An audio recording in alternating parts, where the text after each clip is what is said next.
Chers amis internautes, bonjour. Front social au Bénin, Fraternité relaye dans l'opinion ce matin que le Front des ordres de l'enseignement est divisé sur la suspension de la grève. Néanmoins, les bases syndicales se retrouvent ce jour en assemblée générale, indique le journal en manchette. Pour le matinal, plus rien ne devrait empêcher la reprise des cours dans les universités publiques du Bénin. Presque tous les points de la plateforme revendicative de l'intersyndicale ont été satisfaits, excepté ceux qui impliquent l'application de la loi portant statut général des agents de la fonction publique. Ce qui ressort de la séance d'information initiée hier jeudi 21 mars 2018 par les recteurs des universités nationales du Bénin, les membres de l'intersyndicale et le ministère de l'enseignement supérieur. Ainsi, Fraternité revient et constate que la ministre Marie-Odile Atanasso a convaincu les universitaires. Le journal titre en rouge sur blanc à la une l'hypothèse d'une allée blanche écartée. Le potentiel dans cette même vision parle d'une imminente fin de la crise sociale car il remarque la reprise des cours par plusieurs enseignants. A contrario,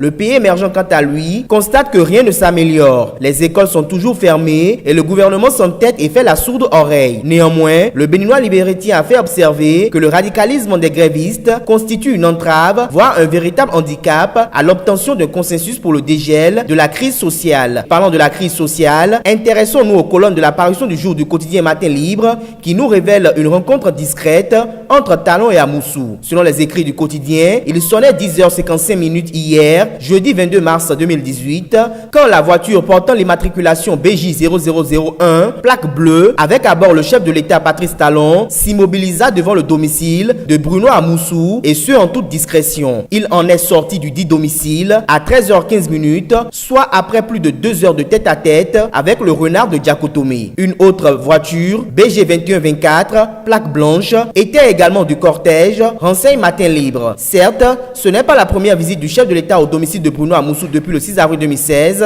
mais cette rencontre qui intervient dans un moment où la crise sociale perdure amène Matin Libre à chercher à savoir si Patrice Talon est allé prendre conseil auprès de Bruno Amoussou, un allié politique. Dans ces spéculations, Matin Libre trouve inimaginable que ces deux mastodontes puissent passer plus de 2 heures ensemble sans échanger sur la fronde sociale qui menace le pays avec le spectre d'une année blanche à l'orée. Subvention financière d'installation aux bénéficiaires du projet emploi des jeunes. L'autre quotidien informe que le ministre Modeste Kérékou lance l'octroi des subventions à Ndali et à Tukuntuna. Libération note que 15 milliards de francs CFA sont alloués au financement de plusieurs projets de petites et moyennes entreprises à cet effet. Face au dernier cas de sacrifice humain pour des rituels, l'événement précis rapporte ce matin que des dignitaires appellent à la démolition des fétiches Kenessi. Animation de la vie politique nationale à présent, l'événement précis annonce que des milliers de congressistes sont attendus demain à Djefa. Selon les colonnes du quotidien, le congrès constitutif du mouvement politique du président Sébastien Germain à Javon aura bel et bien lieu ce samedi 24 mars 2018 avec une toute petite modification. Le stade de l'amitié générale Mathieu Kérékou, préalablement choisi et pour lequel une avance de location a été versée à l'office de gestion du stade, n'abritera plus les travaux du congrès demain. Les congressistes qui, des sources proches du comité d'organisation, viendront de toutes les contrées du Bénin, seront accueillis dès ce vendredi à Djefa, dans la commune de Semekoji. D'après les analyses du confrère de l'événement précis, c'est une nouvelle machine de mobilisation qui se met progressivement en place pour les prochaines joutes électorales. D'un registre à un autre, Matin Libre rapporte que les radars de certaines indiscrétions ont pu localiser hier, du côté de l'Hexagone, 2 compatriotes béninois et pas des moindres. Il s'agit du député Mohamed Atta Orenro et de son ancien collègue à l'Assemblée nationale, Candide Armand Marie Azanaï. Les deux hommes ont été aperçus en train de s'échanger quelques mots, certainement sur l'actualité politique nationale, estime le Canard. Matin Libre saisit l'occasion pour porter à l'endroit de l'opinion l'information selon laquelle l'ancien ministre délégué de la Défense nationale, Candide Armand Marie Azanaï, a quitté Cotonou depuis environ 2 semaines pour un séjour parisien. Pour des perspectives d'enrôlement massif des populations pour le recensement administratif